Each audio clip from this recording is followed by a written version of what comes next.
My name's Joanne Richards, and I'm the chair of Common Ground for Texans.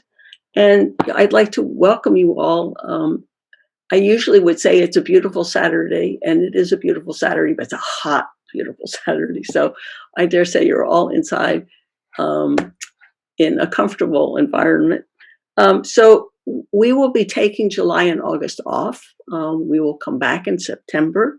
There are a number of topics that we're considering in September. One of them is, are there any alternatives to property taxes to fund public education?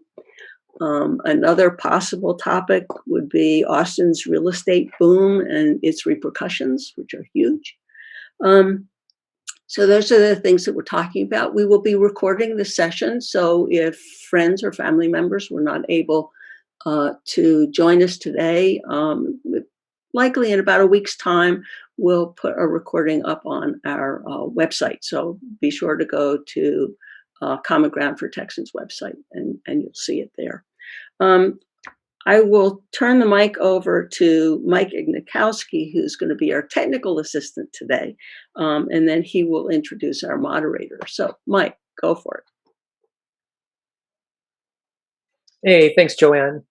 So we'll run this as we typically run most of the meetings.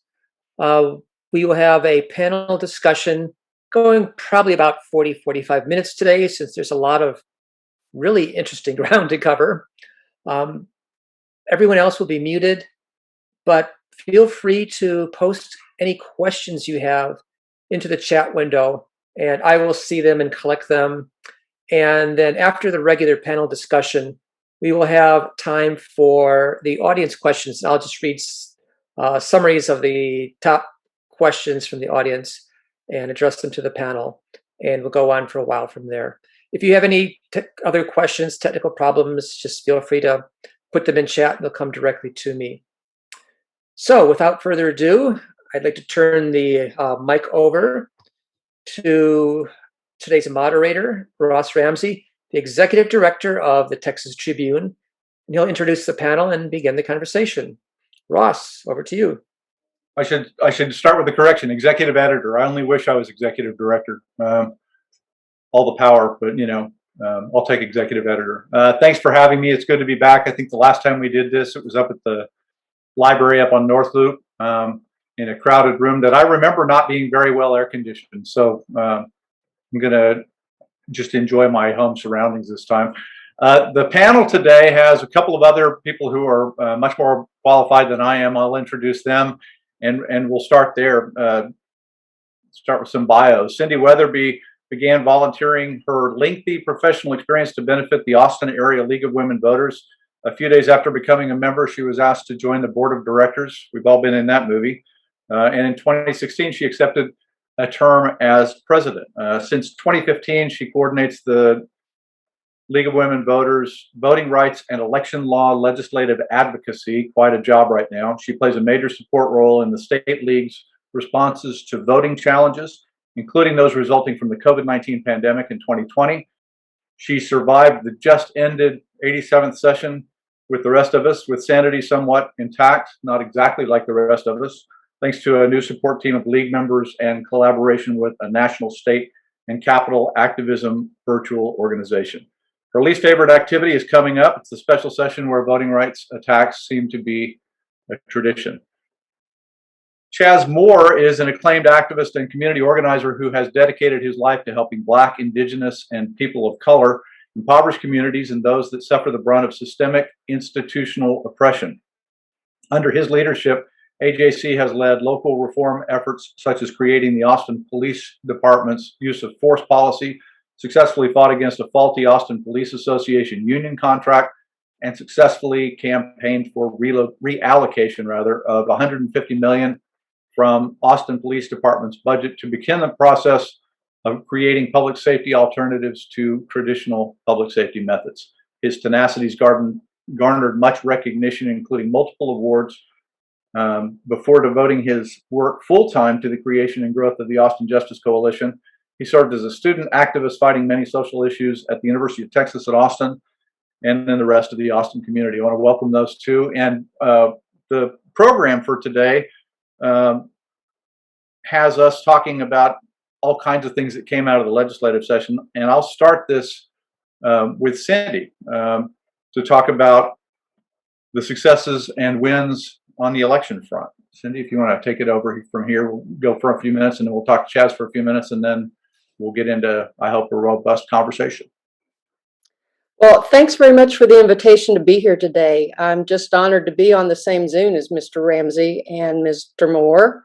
I know Mr. Moore has already been quite active today in getting out some responses to some very timely news that's underway. And, you know, honestly, the people who work on voting in elections, I don't know what we would do without Alexa Ura. I hope you pass along our supreme appreciation for all of her efforts. They're just amazing. And if any of you are noticing that I have a black eye, you know, I didn't really get into any kind of a conflict with one of the Oath Keepers or any of those guys that were in the legislature this year. I just had an encounter with a freshly steamed slippery carpet in the middle of the night. So we'll concentrate on the outcomes of the legislative session and not get into the very, very slow start, the impact of COVID and the big ice storm, the greatly reduced transparency and opportunity for involvement, and the continual presence of the big lie storm, too. And not talking about the fact that most of all these bills were introduced to fix problems that just do not exist. Texas elections in 2020 were secure and smooth, and turnout was much greater than expected. As Ross said, I've led the League of Texas Voting Rights and Election Law Advocacy since 2015, and this was absolutely the worst. But it was also the one where I had the most support of any. From my League of Women Voters voting rights team, some of on this Zoom today, I see Susan Schultz, Susan Miller, Karen Phillips, Gita Lingam, Susanna Carranza, Valerie DeBille, and Janice Rankin, and also from our fantastic Texas Election Reform Coalition, which is a broad coalition with contributions from national, state, and local experts and activists, and lots of legal review this session that was really priceless. So I understand I was tasked with talking about reform legislation, and let's just say reform is in the eye of the beholder. I think most of you will agree with my version of reform or the League's version of reform, but there was precious little of that in the 87th legislative session. The reform we'd like to see is making the election code less complicated and providing a voting process that's simpler and convenient and fair to all Texans, regardless of partisan persuasion, color, background, or zip code. Real reform would eliminate hurdles. And most of this is not what we saw in the current legislative session that just completed. Real reform would make it easy to register and vote, would include modern voter registration, either automatic voter registration, online voter registration, same-day registration. Oddly enough, real reform would include some of the changes that Governor Abbott made available during 2020, a longer early voting period, more places to return vote by mail ballots. But as you know, all the creative ways that elections administrators found to deal with voting in the pandemic that allowed turnout to be much higher than expected were the targets of most of the legislation that was introduced. Not to uplift them, but to eliminate them. And rather than celebrating the amazing, tremendous work of our trusted election officials, they were the ones in the bullseye. They're the ones that are being targeted by most of this negative legislation, just as they have been across the country. And that's the subject of another program that you could have here, and that's presidential politics and all the associated things that go with that. So let's look what really did happen here in Texas. We flagged almost 200 voting rights and election bills as they were filed. Of course, we concentrated on those that began to move through the respective legislative committees, and that the committees in Texas are the House Elections Committee in the House and the Senate State Affairs Committee for most all of the elections bills. But before I get into individual bills and actions, I want to provide a resource to each of you that I completed earlier this week. And I believe Joanne was going to be posting that. Is it already there? In the chat room, I believe.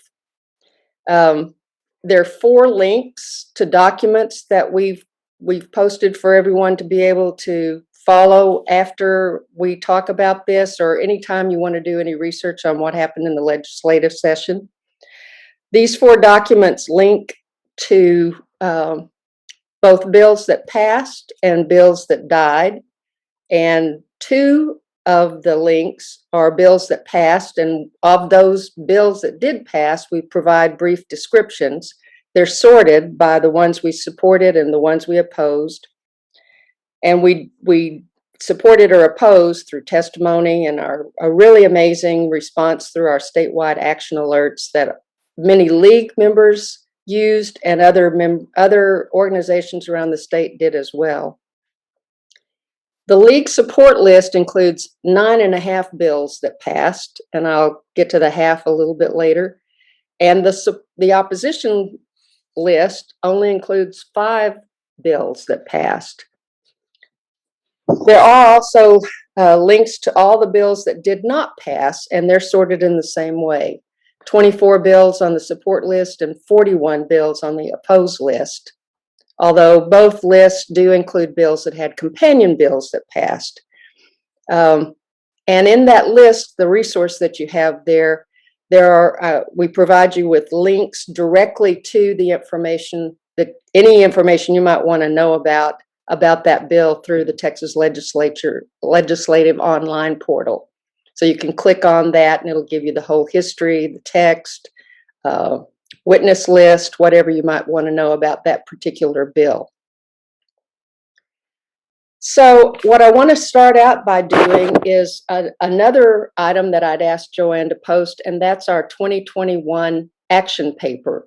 And that's our wish list of what we would like to see happen during the legislative session.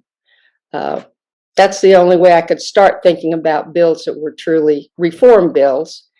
And there was a little bit of positive action. Number 1 on our list for several years has been implementing electronic voter registration. I must say, there was absolutely 0 action on that topic, other than a bill, SB 1340 by Senator Buckingham, that would have made the Secretary of State the statewide voter registrar, and did include some sort of online registration on the DPS portal, which is already in place currently due to a lawsuit that was recently won.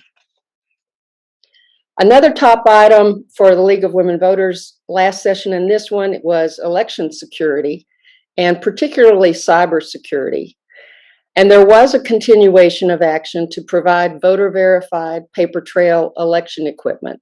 Although there are still some allowances that we would like to see disappear that are made for counties that made recent purchases of the DRE machines. That's the ones that are electronic only, to retrofit them to make them possible to provide a voter-verified paper trail.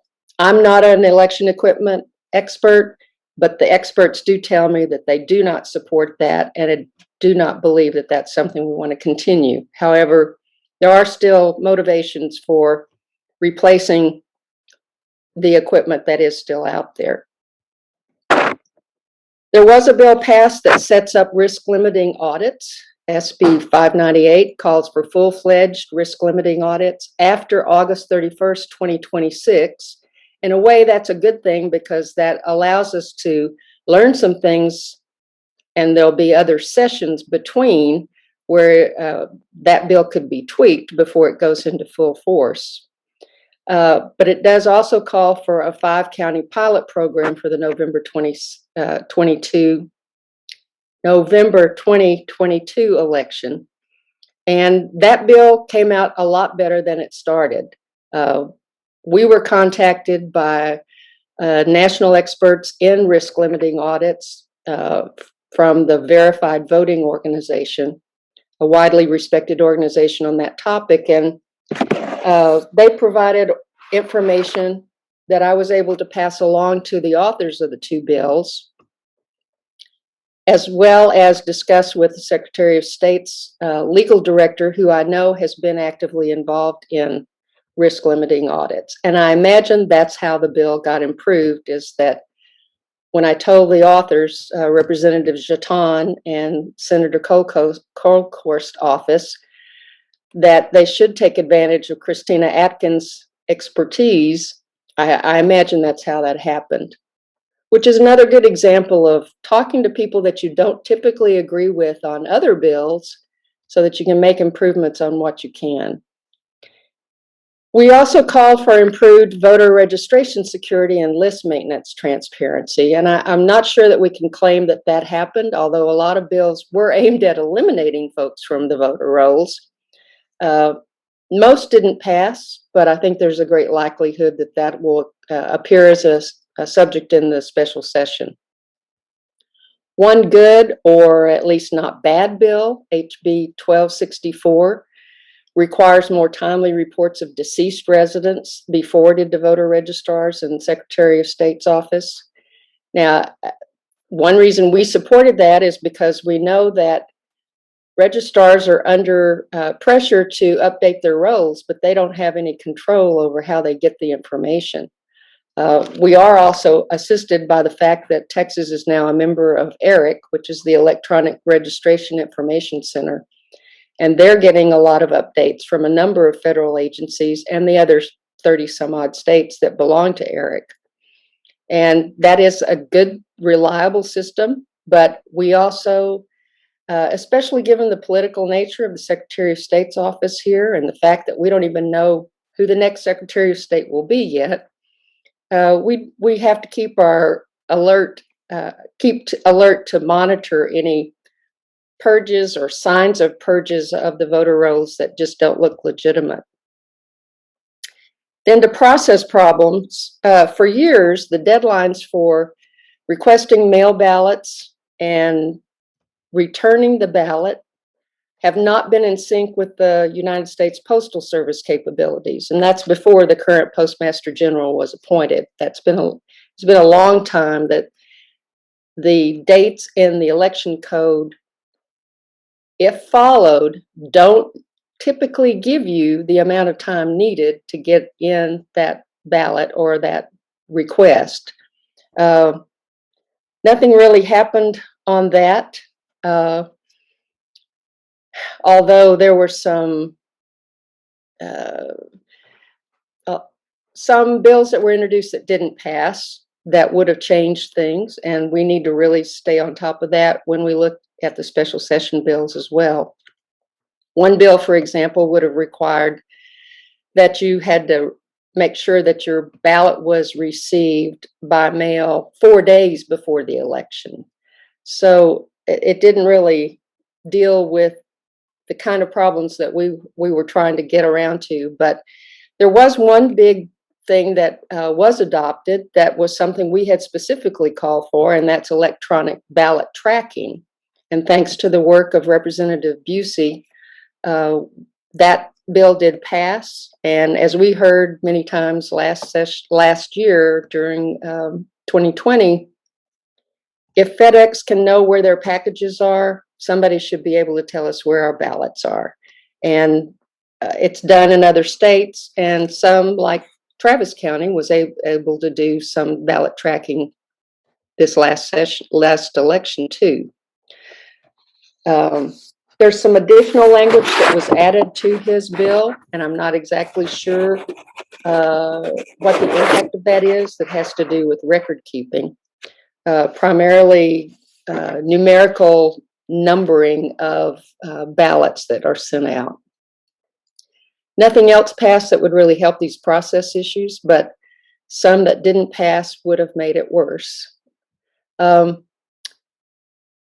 Keeping some of the good things that we have in Texas that we wanted to make sure stayed in place and have been attacked in previous sessions.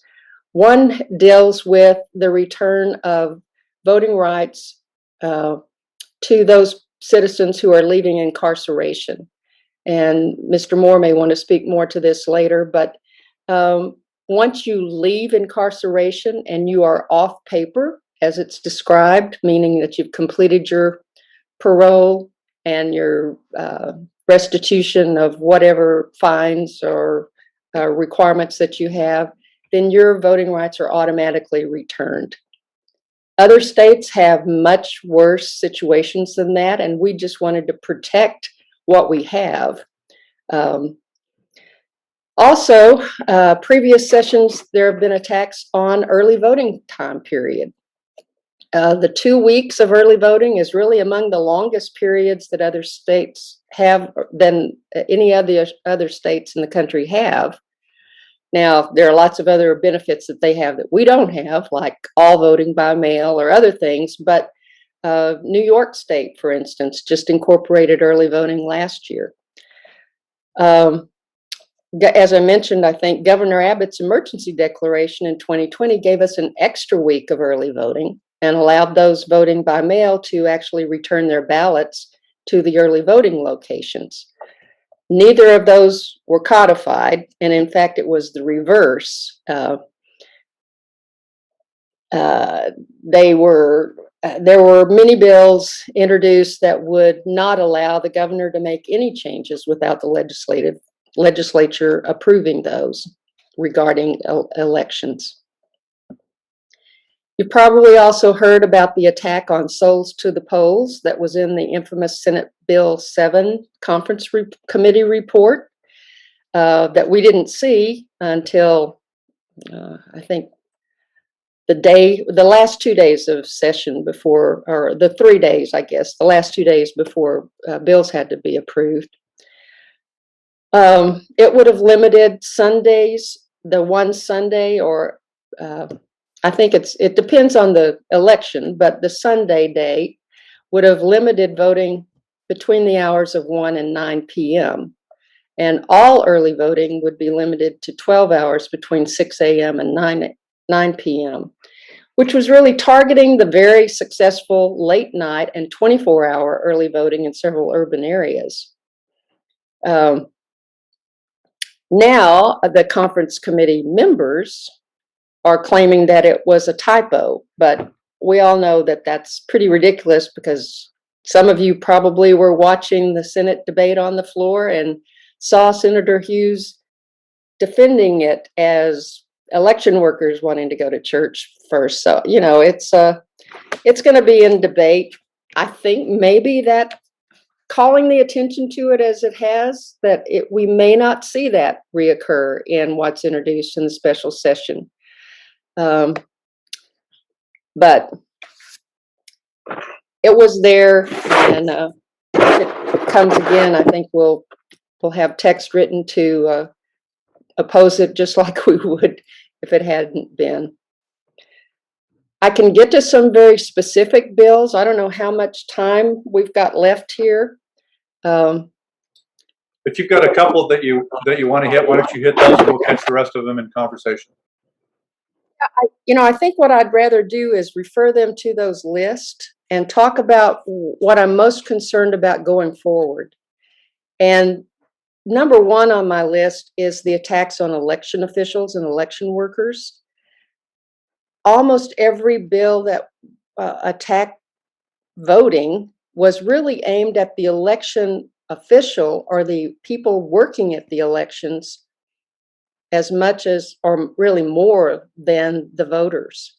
The number of bills that included poll watcher increased capabilities and what they could do or not do in the polling place or outside the polling place was really targeting the election workers. And we're seeing elections administrators too already beginning to take early retirement or leave. The Lubbock elections administrator announced her departure this week. And we've seen from other states, like in Pennsylvania, where they approved this kind of poll watching regimen, that they lost many elections administrators and election officials, because the horrible attacks by the Proud Boys, the Oath Keepers, those who've harassed election workers all over the country. You've probably seen news about the Georgia Secretary of State. You know, their families, the individuals themselves, all having death threats and all sorts of harassment. I think that's a really big thing that we have to keep an eye out for. And there were also other things in the conference committee report for Senate Bill 7, such as overturning elections with very little justification, and making it more difficult to vote by mail, and even more empowerment of the partisan poll watchers. So I think that what we want to do while we await the special session is putting up more action alerts for grassroots activists to contact their representatives and their senators. We've got to keep this before them and the public and the media, and we've just got to remain vigilant. And that's the only thing that I can think of that we could do to do that. We had tremendous response from our action alerts, and we need to be very clear about what it is that we're talking about and targeting those individuals. And we need to send that to all of the state representatives and senators that represent us personally, but also the governor, lieutenant governor, and the speaker. And Ross may want to speak to more generally what we can expect, but the election is underway for next year, and it seems that these issues are going to be even more amplified, and we've all got to stick together and work to call attention to the things that are so improper and definitely not improving election integrity. So I would refer you to the bills that did pass, and also to be aware that we'll be seeing some of the same things that didn't pass. Great, good intro to that. Detail is available elsewhere, and if we have more time, I can get back into the 5 or 6 that did. Great, lots to talk about there. Chaz, can you talk about how criminal justice issues fared in this session? What you maybe thought at the beginning of the session, what you saw during the session, and what's left undone? Yeah. So I really don't have much to say because nothing really happened as far as criminal justice reform goes in the Texas legislative session. And I think we started out hopeful because of the governor's statements around George Floyd in 2020. He met with the family. He was like, yeah, we're gonna do some stuff to make sure that we highlight George Floyd and we don't forget him and make sure that these type of things don't happen here in Texas. But that was not the case. But the one good thing I can say is in the Republican-led House, we've had 100+ votes on the floor on 3 of the George Floyd Act bills. House Bill 830, which was the Sandra Bland Act that would have prohibited arrests for misdemeanor traffic stops. 834, which would require corroboration of testimony by undercover officers in drug cases, which was a part of the George Floyd thing. But I'm pretty sure a lot of you know about the Tullio drug case that happened many moons ago, where this one officer just completely lied on folks and sent a lot of people to jail. And HB 829, which was something that would have made it mandatory to have a disciplinary matrix for police departments in the state. And we were really hopeful to see Republicans come out and vote for these things and get them off the House floor, only for them to go to the Senate and just die in committee. Because Dan Patrick, he just didn't want to pass these common sense criminal justice reforms that, even the GOP had aligned themselves with, and it was part of like things that they wanted to see as well. And as far as the things that did pass, Senate Bill 69, I believe, which bans chokeholds. Like this is something that was already in practice with a lot of police departments, including Austin, including Houston, Dallas, San Antonio. So like they kind of just rubber stamped what police departments were already doing. And, there was really little to no CJ reform. Like the bill that is probably going to, be passed and revived in special session if the governor doesn't like the one that's currently up there. It's not a real bail reform in the least bit.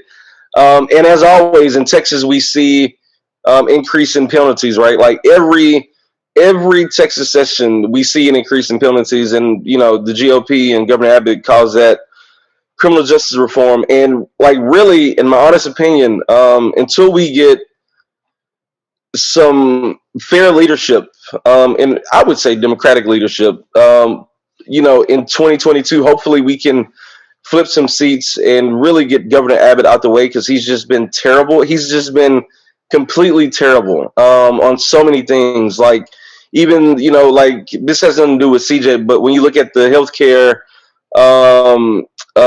bill that, it had over 60 authors, it would have expanded healthcare and Medicaid coverage, I believe, a little bit. And, Representative Goodman can, verify or clarify that.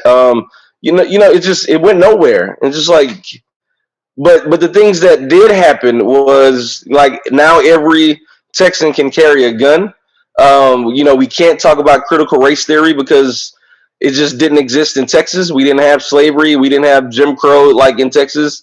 The voter suppression stuff that they call voter integrity is like those type of things are important to the GOP-led legislature, and it's just really disappointing. And I really think all of us, not even left, but I think the liberal left and people with just common sense are going to have to come together and agree to some type of consensus that Greg Abbott has to go, because he continues to have his own personal wants and wishes that are completely like not top of mind to most Texans. And it's really unfortunate that Texas continues to lag behind when it comes to criminal justice reform. And I can't finish talking without mentioning the anti-Austin bills, right? The governor and lieutenant and Dan Patrick went out of their way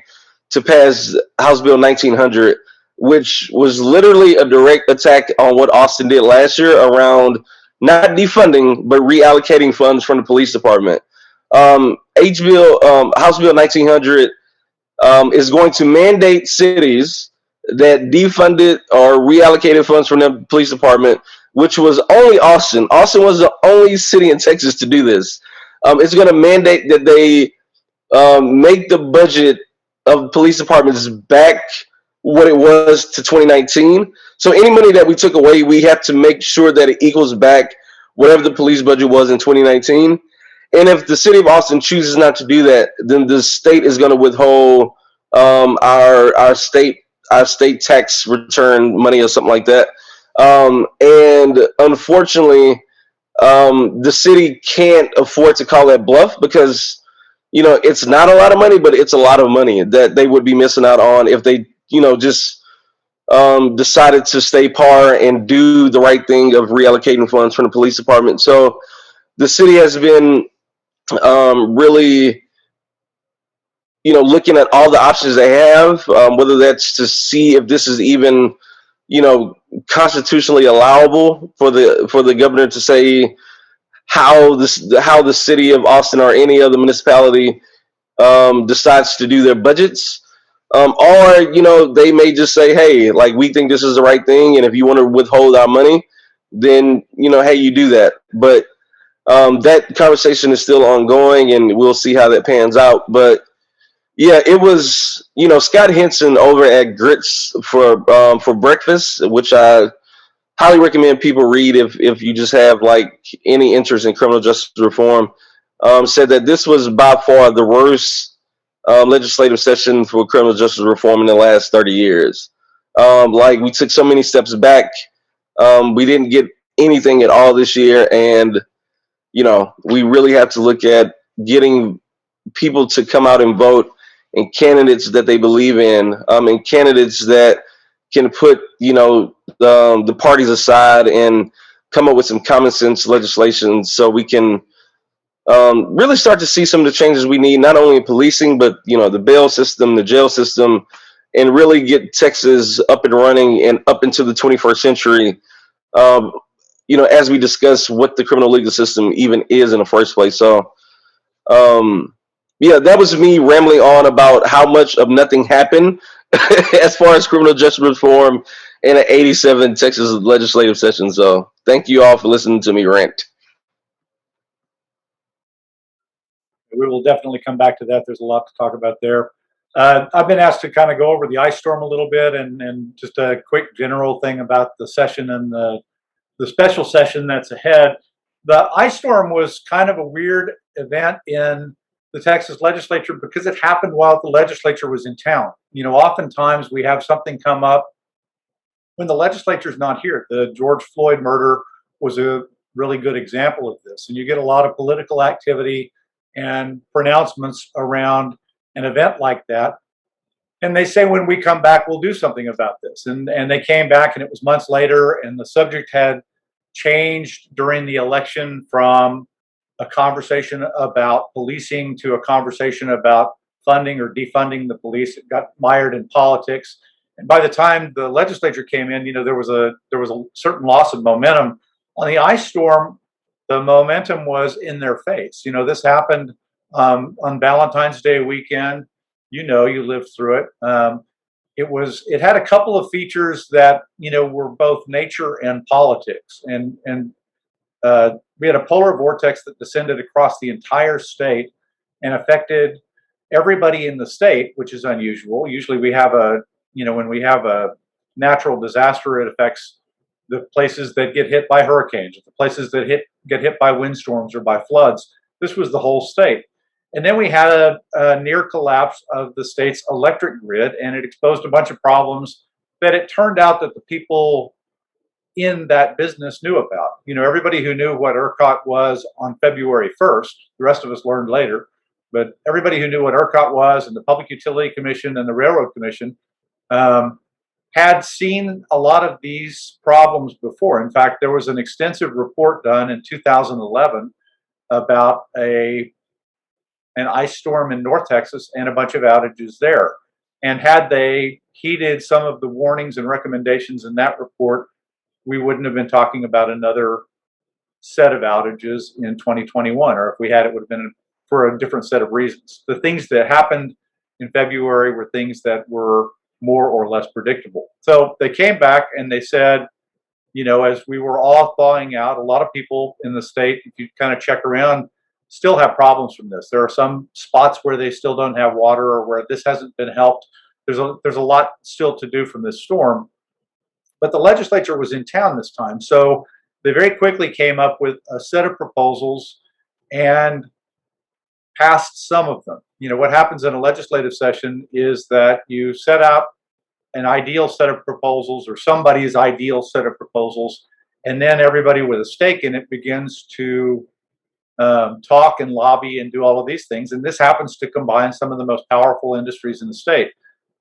Electric utility companies, natural gas suppliers who fuel electric generation, industrial customers who tend to have a bigger say than you would think in where Texas falls on the spectrum that goes from reliability over here to cheap prices over there. You can make electricity cheaper if it's a little bit less reliable, and you slide on that scale, we find out the effects of that. Texas has pretty cheap electricity.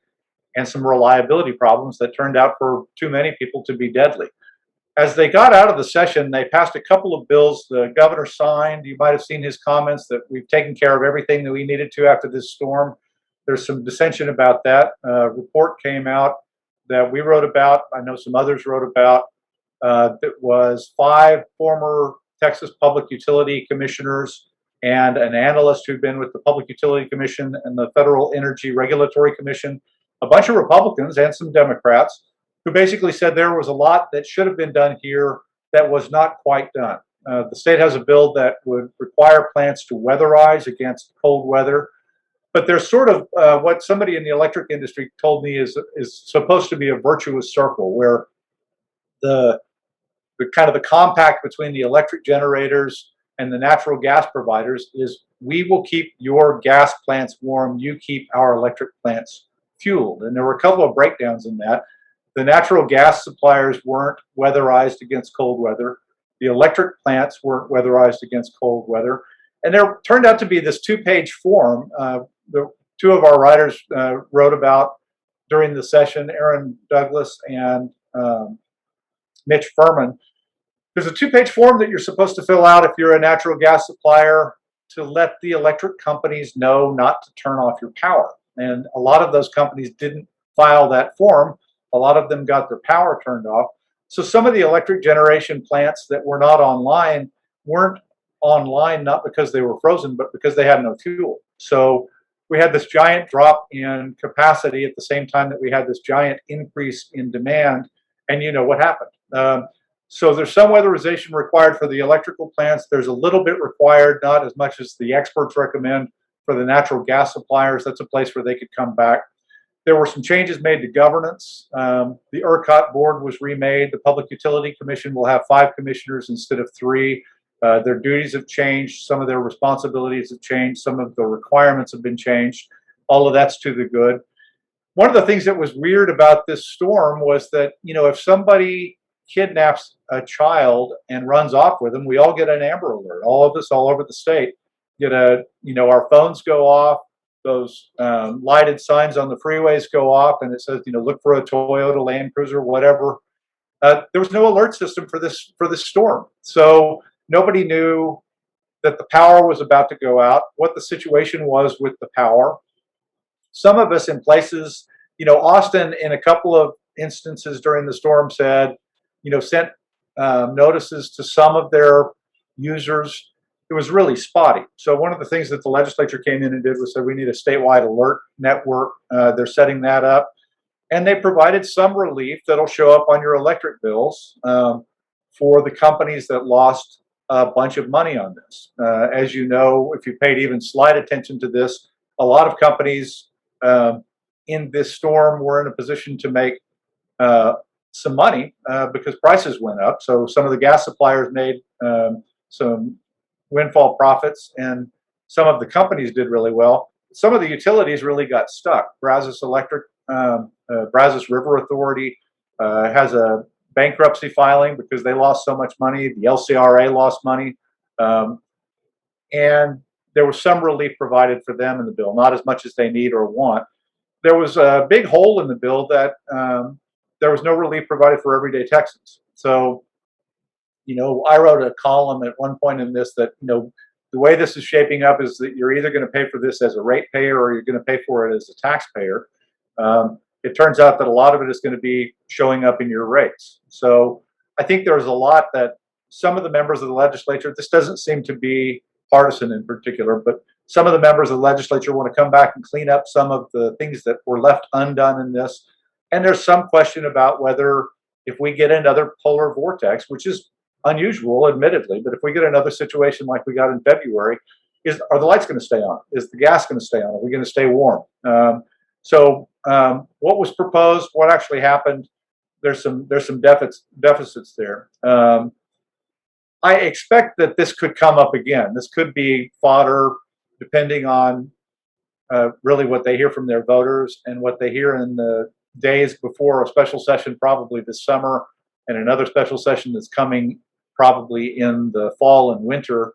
That could add this to the agenda for what they do. But, they did some of the things after the ice storm.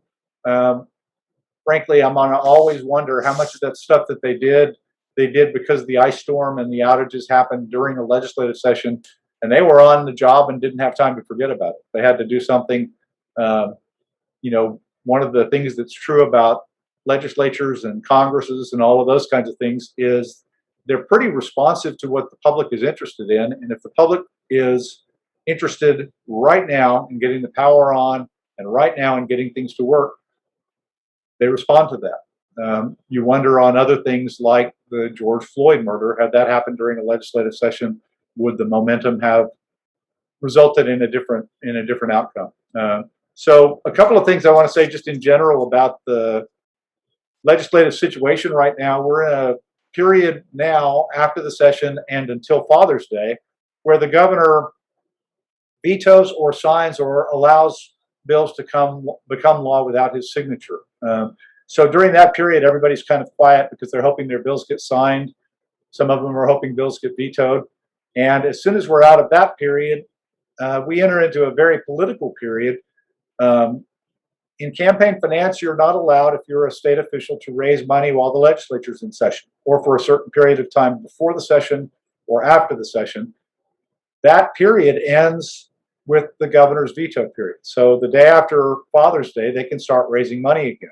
The end of June is the end of a filing deadline, and people in politics like to show big balances in their campaign accounts to thwart or to scare off potential challenges. So there's a 10-day period at the end of this month where you're going to see a big shift in political action. A lot of people raising money, a real sort of noisy period for where legislators become politicians, exclusively politicians for a minute. We go through the 4th of July, and then we're into the period where the first of these special sessions might take place. The governor has said he wants the legislature to come back on voting legislation, maybe on the bail bill that Chaz referred to, and that he's so mad at the legislature that he's going to veto the part of the budget that pays for the legislature. You can do that, it turns out. You can't stop paying the lawmakers themselves because they're in the Constitution. But you could stop paying all of the staff, all the legislative agencies. You could cut Article 10 of the budget. The governor's promised to do that and has said if the legislature does what I want or passes a voting bill that I want, an election integrity bill, he calls it, and maybe some other things, that he will also put on the agenda restoring their own budget. All of that translates into we're probably going to have a special session before September 1st, which is when the new budget starts, just to get the legislature back up and running. And that's kind of the incentive plan, if you want to call it that the governor's put in place.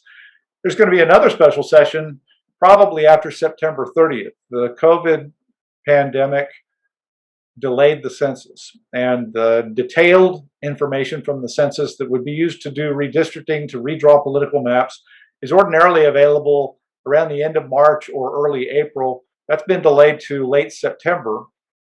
Without that information, they can't draw redistricting maps. Without redistricting maps after a census, they can't hold the 2022 elections. So that tells us there's probably going to be a special session after September 30th where they draw political maps.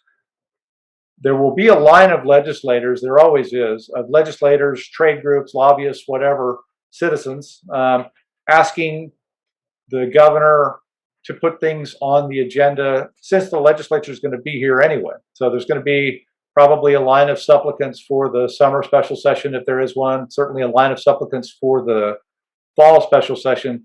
So we're in one of those periods that Cindy dreads where, it looks like we're going to have not one, but probably two and maybe more special sessions. One other thing I'll say about this is if you're drawing maps that late, you're probably going to delay next year's primaries. On the normal calendar, we would be having politicians file for office between mid-November and mid-December. We would be headed for, I think it's March 1st next year, somebody can correct me, an early March primary. But if we're drawing maps in October and November, we're probably going to have to delay that filing period. If you delay that filing period, you delay that primary. It's happened before.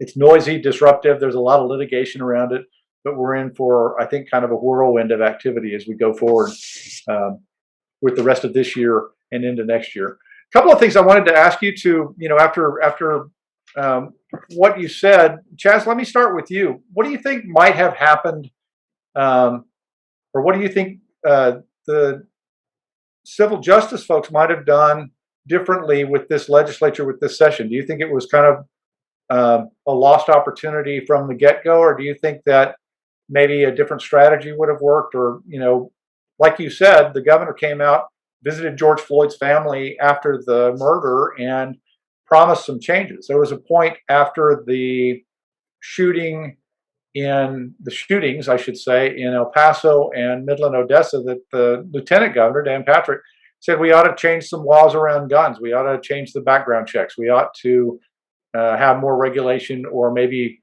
a straight up prohibition on stranger to stranger sales. What do you think went wrong here? I mean, I think the whole issue around criminal justice reform, well, really police reform, quickly became politicized. Right. So like everybody was like, yeah, we need change. Things need to change. And then the defund conversation popped up, and that politicized the whole conversation, right? At that point, it made it very difficult for politicians, many of which are Democrat as well, to say, yeah, we need change, but we can't go that far. So like they began to start picking, sides, and politicians still believe that they just overwhelmingly need police support, and that's just the political time that we live in. But like when I go back and look at that, Governor Abbott met with the George Floyd family before this conversation around defunding took place. And I think for not only the Republicans, but for, like our moderate Democrats, and for a lot of the country, because we were having this conversation very publicly for the first time on a national level, it blurred the lines. And I think Governor Abbott just actually went backwards on everything that he promised, to show that he is still very much a supporter of police. And again, he went out of his way to show and prove that. Same thing with Dan Patrick. So I think if anything different could have happened, I don't know, because I agree with the younger folks and the folks in the movement that that are elevating this defund conversation. Like, to me, as an activist, but also like a person that understands how politics go, I think I would have challenged everybody on using this word defund. I think reallocation of funds and investing in alternatives to policing and reimagining public safety would have been a better package of messaging. But like, other than that, I think people like Kathy Mitchell and Just Liberty went in and made the arguments, and that's why we got the votes from the Republicans in the House. And I think we did all we could. I think it's going to come down to really getting a governor that's going to let the House and the Senate do what they feel is best, and not saying this is important to me or this is dead on arrival.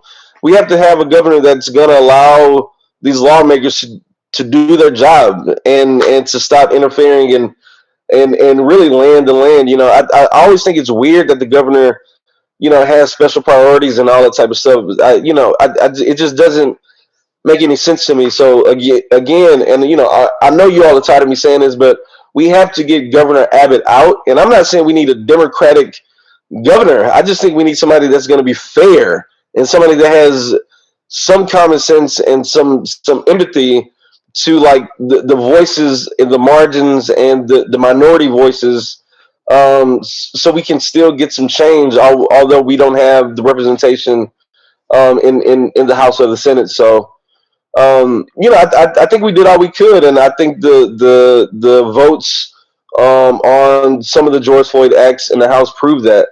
And hopefully in 2023, we can finally see some changes. But other than that, I think I really, honestly, truly think we did all we could. Okay. Hey, Ross, I'm starting to get questions in the chat room for you. Do you want to take some now, or do you want to continue on? Let me ask Cinde a question first, and then we'll take those to everybody. If you'll just put your questions in the chat, we'll line them up, and we're going to have a good half hour for that. Cinde, I want to ask about this effort at the end of the legislative session that killed the voting bill. There was a lot of conversation about it.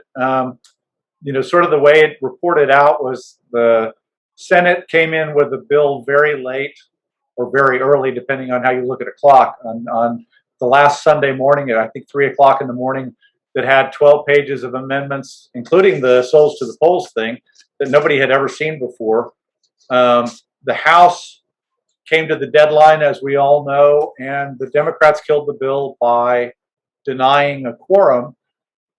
And there was a conversation, and still is a conversation, about the votes are there or appear to be there for this bill. Did they do any good? One of the things I'm curious about was, do you think that the delay helped, or that it helps people who want to slow that bill down? For example, had we passed the bill as expected, we would have 1 p.m. voting on the Sundays and early voting. The souls to the polls provision would have stayed. There is an argument out there that pushing the election and voting bill into a special session basically gives it some time in the air where people can look at it and say, wait, I didn't know it did that, or hold on, it should do this. Kind of run me through that. Well, I'm really not sure. There's a lot of finger pointing going back and forth about who stalled things out. There's one train of thought that they wanted it to be one of the last things passed, because if there's a provision in that bill, it would supersede any other bills that had been passed previously on those subjects. So if you had had a bill that had some minor provisions that would limit online vote by mail, or any of the provisions, that the last bill passed would be supreme. I'm not sure what the legal term is, but if there's the same issue, the one that passes last wins. Yeah, preempts. Mm-hmm. But there's plenty of problems that both sides had, and that is, for one, it was not debated in a conference committee where there was full disclosure to all members of the committee. And I know that both the House and the Senate, to some degree, feel, the House, as you know, Speaker Phelan has said that there were legitimate points of order in the bill. And Lieutenant Governor Patrick responded, well, if there were problems, they would have been brought up there. And we both know points of order don't get ruled in anyone's favor but the lieutenant governor's. So that's sort of specious, to be clear. I think that they just knew that that was the only way that they could stop the bill from happening. And it also took out another bill that was not a very good bill for voters, and that was SB 331, I believe it was. So does it help or not? I mean, we have seen that because they did stop at that point, a lot of things have come to light that the people who had been responsible for that committee report are backing away from. Representative Clardy is backing away from some things. There were a few things that had changed for the better, but other big things that were changes much for the worse, especially the overturning of elections. As you know, the legislation that went through passed the Senate in very restrictive form, passed the House in much less restrictive form. In fact, I talked to some people who had opposed the Senate bill, who said, talking about legislators who said, I'm not a big fan of the House bill, but it's a lot better than the Senate bill. What came back from the conference committee was, stronger sauce than either one of those. Is the House ready to pass a really strong bill, or do you think, was your sense of the House that they wanted to go for a less restrictive measure than the Senate did, although more restrictive than current law? I don't know that I have the kind of pulse taking that I could say one way or the other. The two omnibus bills were very different. The House bill concentrated more, like Chaz was saying, on penalties. It was more increasing penalties for everything, making jailable offenses, mostly targeting election officials, but everybody else too, people who assist you in making your selections on your vote by mail, oath, adding additional oaths, over criminalizing the entire voting process. The Senate, on the other hand, was more action oriented, I guess you could say. But there was plenty of time for them to work it all out in advance. I guess I would put a lot of the responsibility for the way it came down on the House Elections Committee Chair, Briscoe Cain, because he sort of flubbed it several times during the process. He let his anger get the better of him. And then I guess he stalled out things for 2 or 3 weeks, and everything was on a much condensed schedule anyway. But he really had, his House Bill 6 never went to the floor of the House. And instead of having the bill go to the floor of the House, he just substituted that language into Senate Bill 7.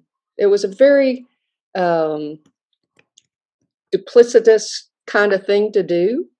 And it's sort of amazing that anything came out the way it did, really. I sort of was looking for them to, in the Senate, to just say, okay, well, we'll agree to all of your changes, because they were just getting back what they had sent over in the first place, really. Sure. But Mike, I think at that point we can start taking some questions that y'all have. So as we said before, just type those into the chat. We'll sort through them. Mike, you want to hit us with some questions? Sure, we got some interesting ones here. The first one is for you, Ross. What is the likelihood that Abbott will put building the wall into one of the special sessions? And if he does, is there support for that among the members? I don't know if there's support for that or not. The big question on that is going to be money. How are you going to pay for that? There's a bunch of legal conversation around, does the state have the right to do that? There have been a bunch of court rulings along the way through our long immigration fight. I think this immigration fight predates my career, and I'm old. That would limit what the state can do. For example, there's an Arizona case that went all the way, I think, to the U.S. Supreme Court that said that state police and local police can't enforce federal immigration law. So we've, over the last few years, seen the state sending DPS troopers and to some extent National Guard troops to the border. And when they're down there, the folks down there call them scarecrows, because they can put them out where people see the cars and see law enforcement out there. But if a state trooper sees someone violating federal immigration law, they can't do any more than you and I could. They call the Border Patrol. So there's a question about what the states can do in terms of enforcement. One of the things the governor's talking about is arresting people on charges like trespassing and vagrancy.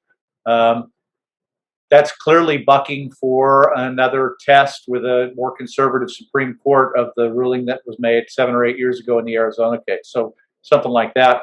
The wall question is really a question of where you can build a wall, what it's going to mean for property rights, what it's going to mean for cost. And, it's an easy political slogan, work for the president, the former president, but it's a very, very difficult thing to pull off, which also was something that Donald Trump ran into. The governor didn't detail his plan in any way. He suggested he might start doing that this coming week. And I'm not a great fortune teller, so if you want to know how the legislature is going to go, get a palm reader or a lobbyist. We were hoping a reporter would do. We had 2 questions about the gun issue, and I'll summarize it like this. If they wanted to support the police, how did they bring up the constitutional carry issue, which the police are strongly against? And can you comment on Dan Patrick's maneuver? That's open to anyone. Jazz, you want to take a shot at that one? Yeah, can you ask that question one more time? Sure. If they really wanted to support the police, why did they bring up constitutional carry, which the police are strongly against? And can you comment on Dan Patrick's maneuver? Yeah, I mean, I have no idea. To act like I understand what goes on at 1100 Congress would just be very misleading. It's just a wacky place. Like, yes, we support the police, but then the police come out and say, we think this is a bad idea, and this passes overwhelmingly, right? I think as far as Dan Patrick goes, I don't think he has a strategy. I don't even know if he knows what strategy means. He does what he wants to do.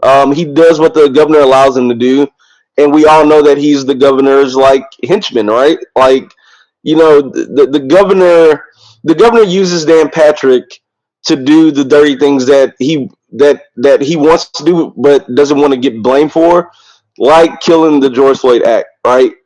So the governor can come out and say, yes, I want criminal justice reform publicly, but then he'll tap Dan Patrick on the shoulder and be like, there's no way we're doing anything with George Floyd's name on it, right? There's no logic to that. That makes no sense, which is why I was advocating for Republican or Democrat or whoever. I just want us to have logical, common sense, fair leadership in 2023 and moving forward. Like, I just think too many Texans, too many people that live in this state suffer because we have wacky leaders. We have wacky leadership. So I don't know if that answered your question, but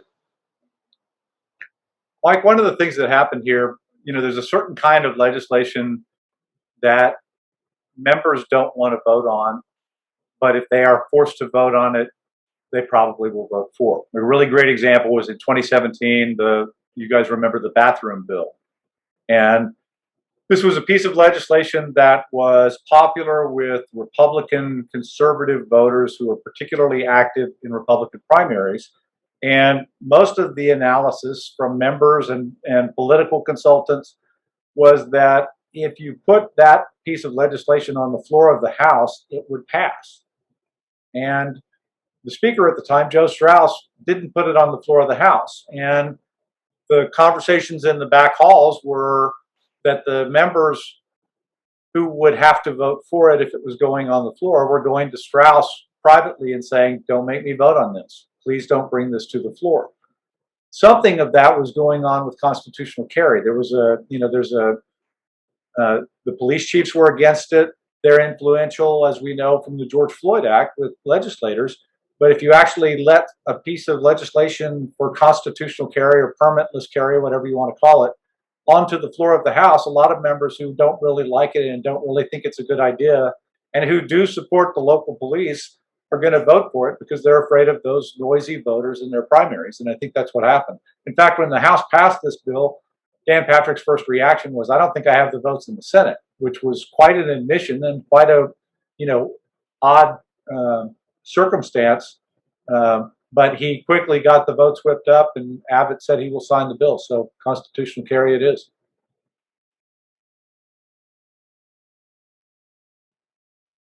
Okay. We got a comment here that many of the big activities in the legislature voter suppression, criminal justice, and now the state border wall actually affect the Hispanic population, which is the fastest growing minority population, quite a bit. And it's a shame we couldn't get any Hispanic representative on the panel, but we do our best. But Chaz, I'm wondering if you feel you represent the larger minority coalition here, including Hispanic people.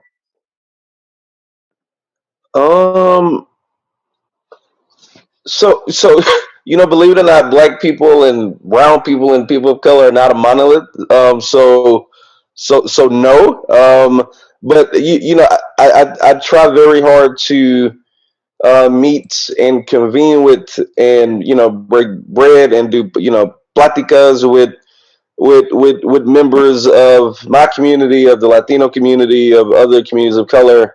And it's always very humbling that that I and we as Austin Justice Coalition have a wide support of so many different communities that allow us to stand up and speak out for issues that may be affecting their community more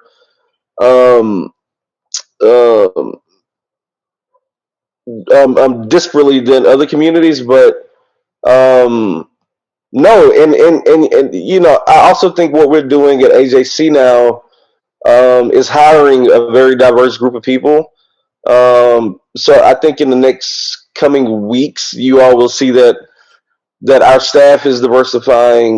We actually have a young lady moving from New Orleans to come to Austin, which is going to be a culture shock for her. But we explained that to her very much so. We didn't want to mislead her in any type of way. But no, but and also something that I try to do is encourage folks from other communities to speak up and stand out. And really anybody, because I'm always humbled that people allow me to be this representative from the community, but I'm only one part of the community.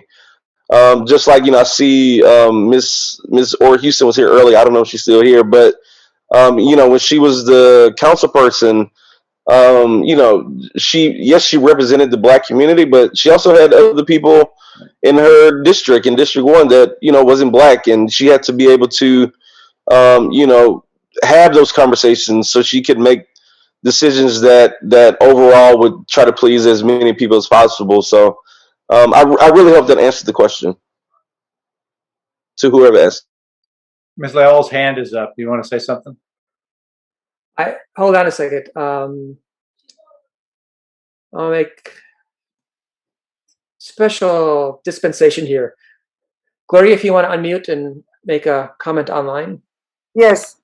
My name is Gloria Leal, and I'm an attorney and consultant in Austin, Texas. I'm also president of LULAC Council 650 here in Austin, and as well as a participant in the state LULAC.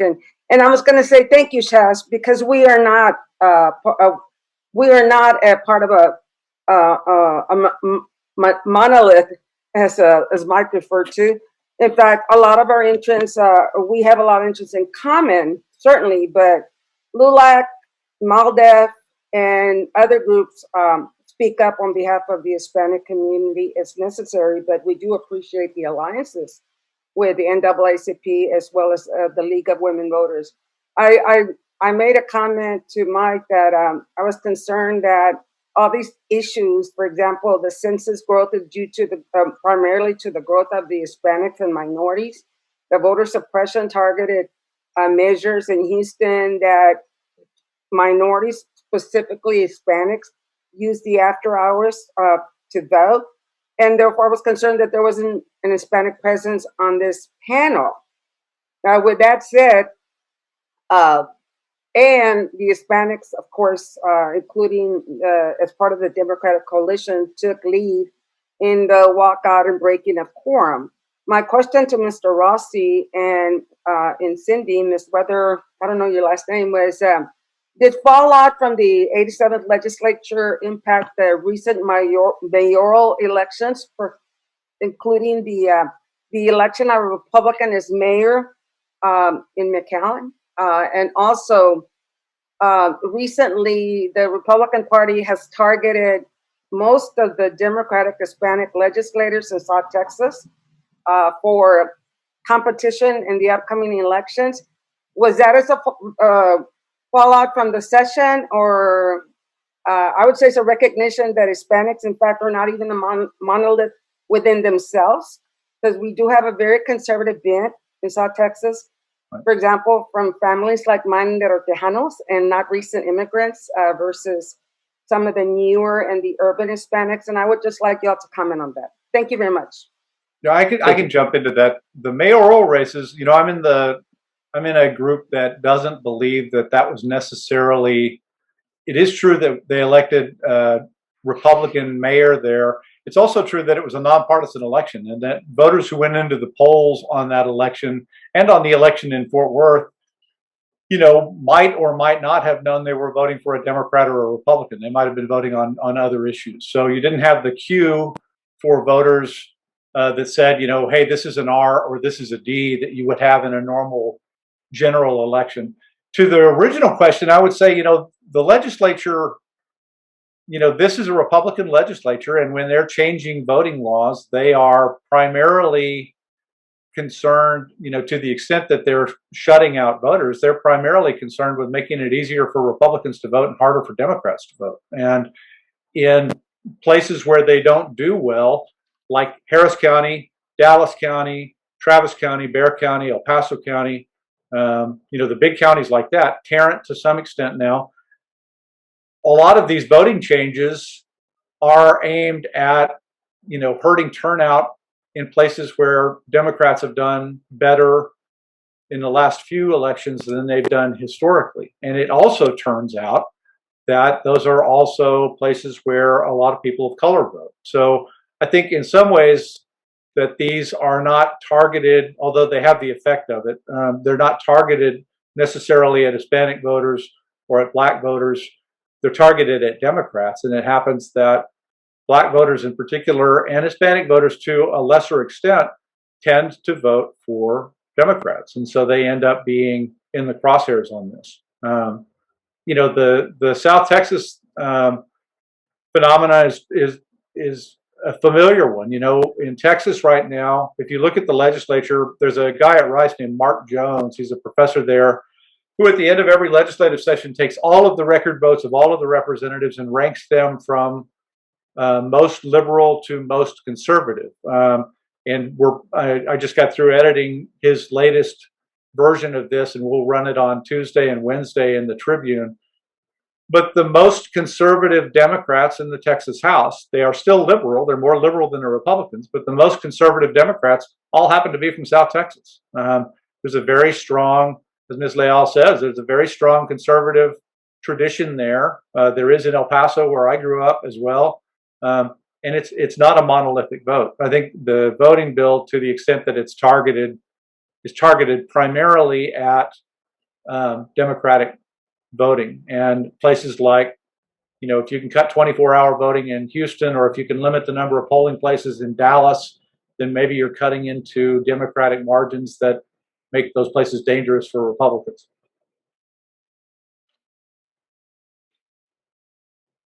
I guess I'd just add that Thank you.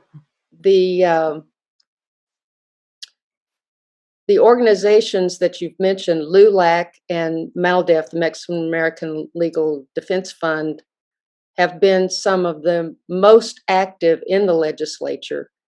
They're the most prepared, and the Mexican American Legislative Caucus, MALC, and the study group, legislative study group, which is primarily African American but has other members too, have been among the most involved in defending voting rights, and have been tremendous collaborators, often lead the way.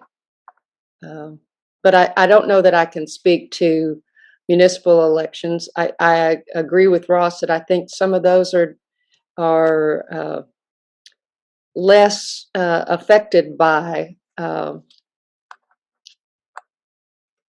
by the kinds of things we've been talking about, and just more reflective of their relationship with those individual candidates. And like you said, they are not monolithic in any way. I might also add that the groups in MALDEF and LULAC and NAACP have all been extremely helpful in the Texas Election Reform Coalition group. So, as well as TCRP, so we have legal minds helping us interpret and telling those of us who are not of legal background what's wrong with bills and how to couch our testimony in a way that supports their testimony, but do it from a more public citizen perspective than from a legal mind. And the coalitions have been amazing.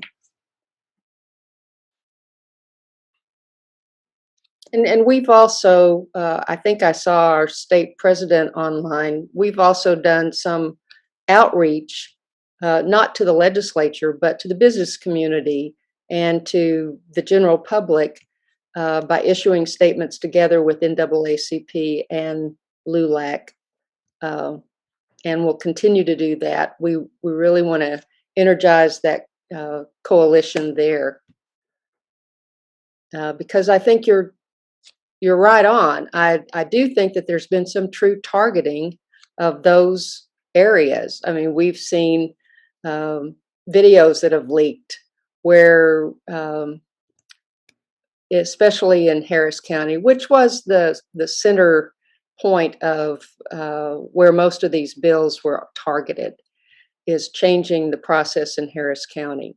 And the interest in raising a group of 10,000 poll watchers to go and be present in those areas that are represented primarily by Black and brown communities. So we all have to work together to deal with that. And I think we're stronger working together than apart, for sure.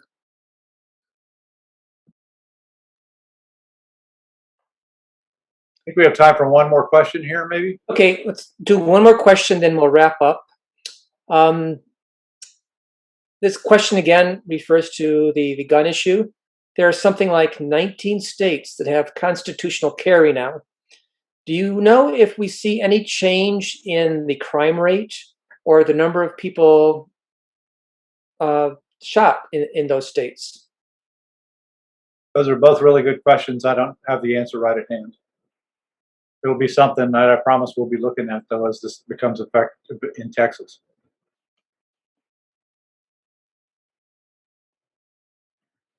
I was just surprised to learn how many states had constitutional carry. Many, many more than I had ever expected.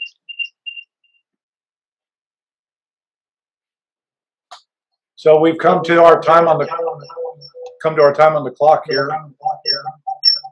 Getting a weird echo. Is everybody else getting that? I think we're out of time, but we appreciate everybody being here. I want to thank Cinde and Chaz for their contributions here, and thank the two Joannes for inviting us. And we'll see you all maybe in the future face-to-face in 3D. Thank you all for having me. Have a good Saturday. Thank you, Chaz. And we will return in September, and we are actively asking the Austin Public Library whether we can meet there, in which case we'll do face-to-face again. And we are also exploring the possibility of doing a hybrid system where some people can view from afar and others can view face-to-face. It requires some technology. It may require some fundraising in order to be able to purchase some of that technology that we need. But we are exploring it, and we'll see what happens. I can't thank Ross enough, and Chaz and Cinde Weatherby for all all of their time and their effort in what they do in the areas that they cover. Without them, we would be sorely underrepresented at the legislature. So I'd like to thank you all very, very much. And with that, I think we'll wish you a very, very wonderful summer. Thanks. Thanks, folks.